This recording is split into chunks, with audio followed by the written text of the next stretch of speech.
ana doim tahorat bilan yurib, istig'forni yetarlicha aytib, qalbi poklandi, kiri yuvildi, qalbda kir qolmadi, endi zikrlarni qilishga tayyor bo'ldi.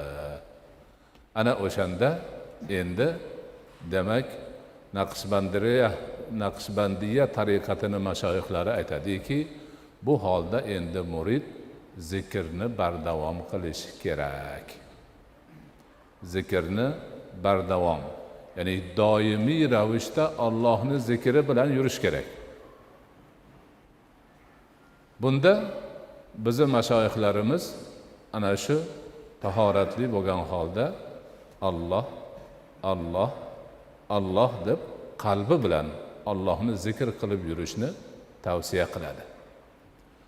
Bu zikrni tasavvuf lahjasida, lug'atida zikru zat, ya'ni Allohning zotini zikr qilish yoki zikri jalala, Alloh so'zi lafzi jalala deyiladi.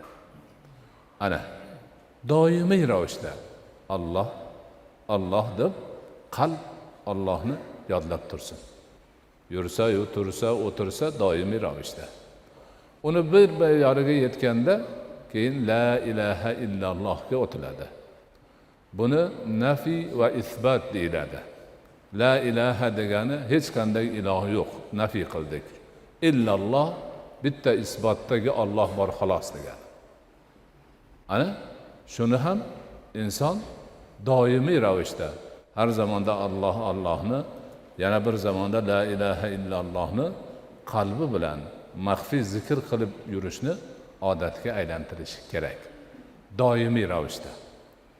Ilojini boricha shuni qilsa, bir oz avvalda g'alatiroq bo'lsa ham keyin o'rganib qolib o'zi aytmasa turolmaydigan bo'lib qoladi.